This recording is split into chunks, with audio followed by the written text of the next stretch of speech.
Sending feedback menu আইটেমের এটা second part. So যারা প্রথম পার্টটা বা ফার্স্ট পার্টটা দেখেননি সেই পার্টটা দেখুন এবং তারপরে এই পার্টে আসুন। ওকে, তো আমরা অন ক্রিয়েট অপশন মেনুর যে আইটেম রয়েছে সেটা ক্রিয়েট করেছি এবং অ্যালাউ ডায়ালগের যে কাস্টম ভিউ সেটাও আমরা ক্রিয়েট করে নিয়েছি, কাস্টম অ্যালাউ ডায়ালগের কাস্টম ভিউ। এবার আমরা কি করব, আমরা জানি যে অন ক্রিয়েট অপশন মেনুকে জাভা ফাইলে রূপান্তরিত করতে হলে আমাদের মেনু ইনফ্লেটার প্রয়োজন। সো মেনু ইনফ্লেটার ব্যবহার করতে হলে আমাদের প্রয়োজন on create option menu method. Okay, so on create option menu মেথডের মধ্যে আমরা আমাদের মেনুটাকে ইনফ্লেট করব। Menu inflater equal get menu inflater. So এইবার আমরা আমাদের ইনফ্লেটার মেথডের মাধ্যমে আমরা আমাদের মেনুকে ইনফ্লেট করব। Inflater dot inflate R dot menu dot আমাদের অন ক্রিয়েট মেনু। ওকে, এবং আমরা মেনু প্যারামিটারটা এখানে পাস করে দেব, যেমনটা আপনারা অলরেডি জানেন।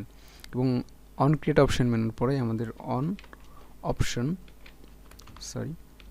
আপনারা জানেন যে কোনো মেথড শুরু হয় ছোট হাতের অক্ষর দিয়ে। ওকে, যারা আমার জাভা টিউটোরিয়ালটা দেখে এসেছেন, ওকে, তারা আসলে জানবেন এটা ইনশাল্লাহ, আশা করি। So on option item selected মেথডটা আমি নিয়ে নিলাম এবং এই মেথডের কাজ কি সেটা আপনারা অলরেডি জানেন। সো এখানে আমি এক্সপ্লেন করছি না। Item dot get item ID R dot ID dot feedback ID. So feedback আইডিতে ক্লিক করলে যা হবে আর কি। ওকে, ফিডব্যাক আইডিতে ক্লিক করলে আমাদের সর্বপ্রথম আমাদের প্রয়োজন হচ্ছে, আমরা জানি যে ফিডব্যাক তখনই হচ্ছে আমাদের সেই কাস্টম অ্যালাউ ডায়ালগটা দেখাবে। ওকে, সো সেই জন্য আমাদের প্রয়োজন লেআউট ইনফ্লেটার, কারণ আমরা জানি যে কাস্টম অ্যালাউ ডায়ালগে কাস্টম ভিউ রয়েছে।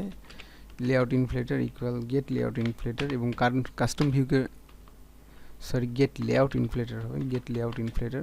আর কাস্টম ভিউকে বা কাস্টম লেআউটকে জাভা ফাইলে রূপান্তরিত করতে হলে অবশ্যই আমাদের লেআউট ইনফ্লেটার প্রয়োজন। Okay, inflater dot inflate R dot layout dot আমাদের লেআউট রয়েছে, আমাদের লেআউট হচ্ছে allow dialog. Okay, custom allow dialog নাম দিলে এটা ভালো হতো আর কি। এবং ভিউ গ্রুপ আমি নাল পাস করে দিলাম, এবং এটাকে আমরা একটি ভিউ, আপনারা জানেন যে এটা একটা ভিউ রিটার্ন করে, সো এটাকে আমি ভিউয়ের মধ্যে রেখে দিলাম। এইগুলো নিয়ে এক্সপ্লেন করার কিছুই নাই।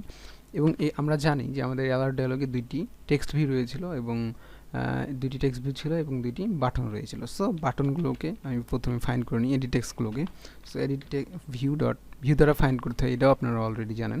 View dot find view by ID R dot ID dot আমাদের ছিল হচ্ছে ইউজার নেম আইডি, এবং আরেকটা ছিল হচ্ছে আমাদের view dot find view by ID R dot ID dot user name এবং ফিডব্যাক আইডি। ওকে, এবং আপনারা জানেন এগুলোকে অবশ্যই এডিট টেক্সটের মধ্যে স্টোর করতে হবে। বাট তার পূর্বে আমি এডিট টেক্সটের এখানে দুইটা ভেরিয়েবল নিয়ে নিচ্ছি। একটার নাম দিয়ে দিচ্ছি হচ্ছে ইউজার নেম এবং আরেকটার নাম দিয়ে দিচ্ছি ফিডব্যাক বা ইউজার ফিডব্যাক, আপনার ইচ্ছা মতো আপনি নাম ব্যবহার করতে পারেন। সো এটাকে আমি রেখে দিচ্ছি হচ্ছে ইউজার নেমের মধ্যে, এবং এটাকে আমি রাখবো হচ্ছে ফিডব্যাকের মধ্যে। ওকে, এবং আমাদের এডিট টেক্সটকে ফাইন্ড করার পালা শেষ। এবার আমরা আমাদের বাটন দুটোকে ফাইন্ড করব। সো বাটনের জন্য দুটো ভেরিয়েবল নিয়ে নিচ্ছি আমি এখানে। বাটন, একটা বাটন ছিল সেন্ড এবং আরেকটা বাটন ছিল আমাদের ক্যান্সেল। সেন্ড ইকুয়াল ভিউ দ্বারা আমরা অবশ্যই ফাইন্ড করব view dot find view ID R dot ID dot send button ID, এবং এক্স্যাক্টলি আরেকটা বাটন অবশ্যই আপনারা জানেন, cancel equal view dot find view ID R dot ID dot cancel button ID. Okay, আমাদের বাটনের ফাইন্ড করার পালা শেষ। এবার সেন্ড বাটনে যখন ইউজার ক্লিক করবে তখন যে কাজটা হবে, সো সেই জন্য অবশ্যই আমাদের সেন্ড বাটনের সাথে লিসেনার অ্যাড করতে হবে। Okay, send dot set on listener new on click listener. Okay, but আমরা আসলে অনেক কিছুই করেছি, বাট আমরা এখন পর্যন্ত কিন্তু আমাদের অ্যালার্ট ডায়ালগটা ক্রিয়েট করিনি। ওকে, সো অ্যালার্ট ডায়ালগটা আমি ক্রিয়েট করিনি, আমি আসলে ভুলে গিয়েছিলাম। সো অ্যালার্ট ডায়ালগ ক্রিয়েট করতে হয় কীভাবে সেটা আপনারা অলরেডি জানেন। সো এখানে আমি অ্যালার্ট ডায়ালগের একটা ভেরিয়েবল নিচ্ছি, অ্যালার্ট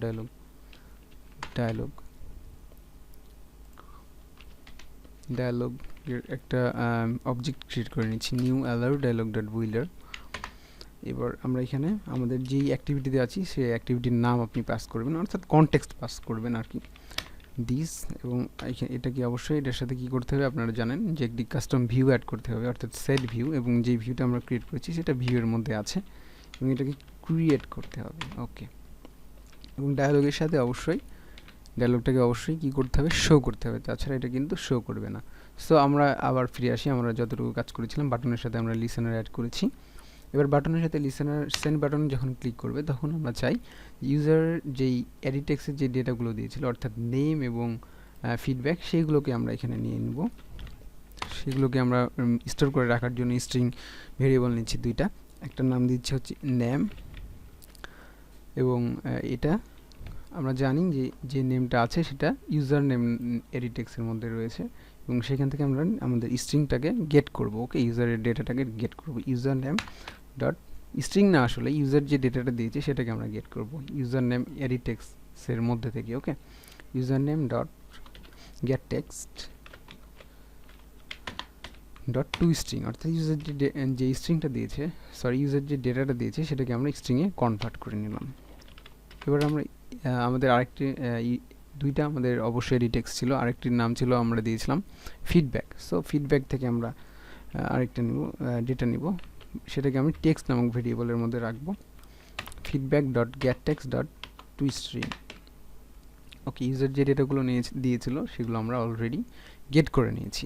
এইবার আমরা সেই ডেটাগুলোকে আমরা সেন্ড করার ব্যবস্থা করব। সেজন্য আমাদের যা করতে হবে, ইন্টেন্টের একটা অবজেক্ট ক্রিয়েট করতে হবে, new intent dot action send, এবং ইন্টেন্টের টাইপটা বলে দেব ইন্টেন্ট ডট সেট টাইপ। এখানে আমরা সেট টাইপ টেক্সট এবং মেইল করব। ওকে, মেইল, টেক্সট এবং মেইল। আসলে আমি যেই পদ্ধতিটা আপনাদেরকে দেখাবো সেটা মেইল যেন ইউজার পাঠাতে পারে সেরকম একটি ব্যবস্থা করে দেব, intent dot set type text বা মেইল। ওকে, এবার আমরা কি করব, ইউজার ইন্টেন্টের সাথে কি কি নিয়ে যাবে সেগুলো ব্যবস্থা করব। ওকে, ইন্টেন্টের সাহায্যে ইউজার যেগুলো নিয়ে যাবে সেগুলোর ব্যবস্থা করব, বাট তার পূর্বে ইউজার যেগুলো নিয়ে যাবে সেগুলোকে আমরা প্রিপেয়ার করি। ওকে, আমাদের একটা সাবজেক্ট প্রয়োজন। ওকে, মেইলের একটা সাবজেক্ট প্রয়োজন, সাবজেক্ট, জাস্ট একটা সাবজেক্ট। ইউজার যে ডেটাগুলো দিয়েছে অর্থাৎ যে ডেটাগুলো দিবে সেগুলো কিন্তু আমরা কাস্টমভাবে নিয়েছি অলরেডি, তাই না?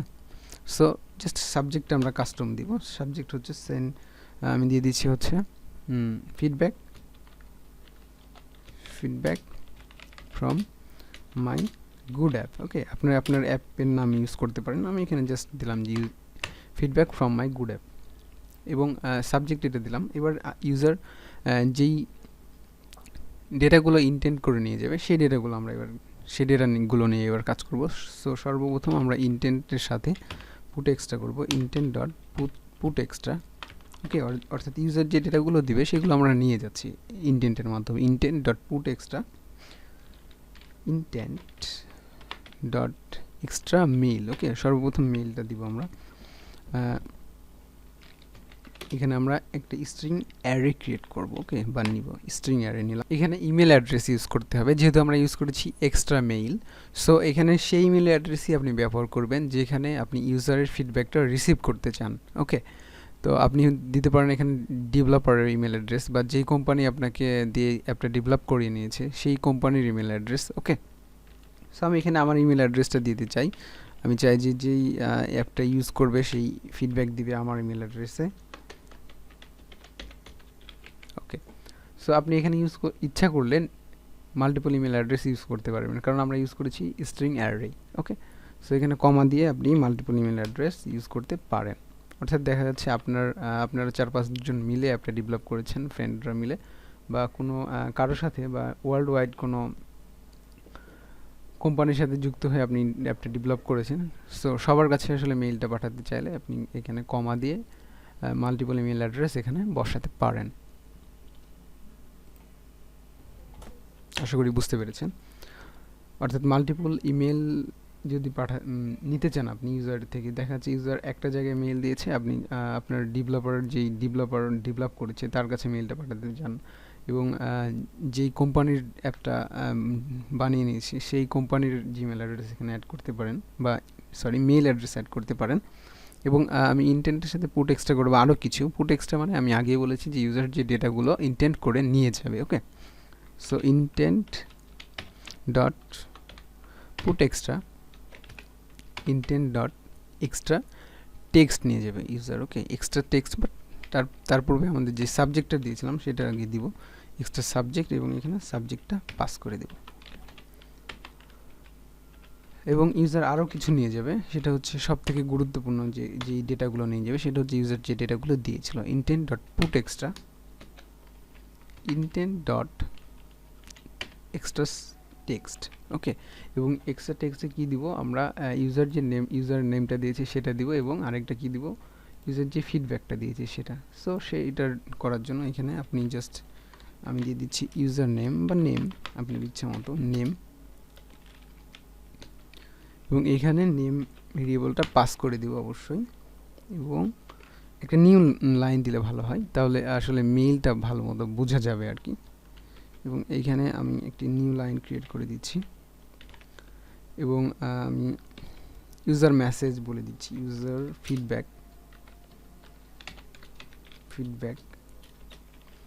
এখানে আমি ইউজার ফিডব্যাকটা অ্যাড করে দিচ্ছি। ওকে, ইউজার ফিডব্যাক অর্থাৎ টেক্সটের মধ্যে যেটা রয়েছে এই টেক্সটের মধ্যে। ওকে, সো আমাদের কাজ মোটামুটি শেষ। আমরা যেহেতু ইউজার থেকে যেই সার্ভিসগুলো যে ডেটাগুলো নিয়েছি সেগুলোকে আমরা ইন্টেন্ট করে পাস করার চেষ্টা করছি। এবার আমরা জাস্ট আমাদের শেষ কাজটা করব, স্টার্ট অ্যাক্টিভিটি। এখানে আমরা ইন্টেন্ট ডট ক্রিয়েট চুজার, এখানে আমরা যে ইন্টেন্টটা ক্রিয়েট করেছিলাম, যে ইন্টেন্টের অবজেক্টটা, সেই ইন্টেন্টের অবজেক্টটা এখানে পাস করে দেবো। এই ইন্টেন্টের অবজেক্টের মধ্যে কিন্তু আমাদের সব কিছু রয়েছে, যে মেইলের কাছে ইউজার যে মেইলে ডেটাটা পাঠাবে সেই মেইল অ্যাড্রেস রয়েছে, সাবজেক্ট রয়েছে, সেট ইন্টেন্টের টাইপ রয়েছে, এবং আরও কিছু যেগুলো দেখতে পাচ্ছেন আপনারা। ওকে, এবার আমরা ইন্টেন্টের সাথে ইন্টেন্টের সাথে কমা ইউজ করতে হয়, আপনারা জানেন এখানে, এবং টাইটেলটা বলে দেবেন feedback with. Okay, feedback with, এটা কি করবে সেটা আপনারা অলরেডি জানেন। সো এটা আমি রান করছি, ইনশাল্লাহ এটা কাজ করবে। তো আমাদের প্রজেক্ট রান হয়েছে। এবার আমরা ক্লিক করি সেন্ড ফিডব্যাক, বাট আমাদের আরও কিছু কাজ আসলে বাকি রয়েছে। আমরা কিন্তু ক্যান্সেল বাটনটাকে এখনও ব্যবহার করিনি। ওকে, সো ক্যান্সেল বাটনটাকে ব্যবহার করে নেওয়া উচিত। Cancel dot set on click listener, new on click listener, এখানে আমরা জাস্ট আমাদের ডায়লগটাকে ডিসমিস করব। ওকে, ডিসমিস করব। Let's run again. আসলে খুব ভালোভাবে আমি বোঝানোর চেষ্টা করেছি, দয়া করে ডিউরেশনটা আমি জানি যে লং হয়ে গেছে, সো ক্ষমার দৃষ্টিতে দেখবেন। ওকে, আমাদের প্রজেক্ট রান হয়েছে। সো আমি এন্টার ইউর নেম অর্থাৎ ইউজারের নামটা এখানে দিচ্ছি। আমি দিচ্ছি হচ্ছে হাবিবুর রহমান, আমার নামটা দিচ্ছি, এবং ফিডব্যাক গুড অ্যাপ। ওকে, তো কিছু লেখার এখন সময় নেই। সো এটা সেন্ডে আমি ক্লিক করি। ওকে, যেমনটা দেখিয়েছিলাম সো তেমনটাই ঠিক দেখাচ্ছে, বাট এটা আপনি যখন আমি রেকমেন্ড করব এটা আপনি ফোনে রান করবেন। ওকে, দেন আপনি জিমেলে সিলেক্ট করবেন, জিমেলটা দেখবেন যে হচ্ছে এই মেইলটা অলরেডি আপনার 2 এ রয়েছে, অর্থাৎ জিমেলের 2 যেই ফর্মটা যেই অ্যাড্রেসটা থাকে, যার কাছে আপনি ইমেল অ্যাড্রেসটা পাঠাতে চান সেটা এখানে থাকবে, এবং ইমেলের সাবজেক্টটা অটোমেটিক্যালি এই সাবজেক্টটা বসে যাবে, এবং ইউজারের নামটা অটোমেটিক্যালি দেখবেন ইমেলের যেই মেল বক্স থাকে সেখানে দেখাবে। ওকে, এইখানে ইউজারের নেমটা দেখাবে, এবং ইউজার ফিডব্যাক যে ফিডব্যাকটা দিয়েছে সেটাও দেখাবে। ওকে, খুবই ইন্টারেস্টিং। সো প্লিজ এটা ফোনে একবার রান করে দেখবেন, ইনশাল্লাহ ভালো লাগবে। তো এই ভিডিওটি যদি ভালো লেগে থাকে দয়া করে লাইক, কমেন্ট এবং share, and don't forget to subscribe my channel. Please subscribe করুন।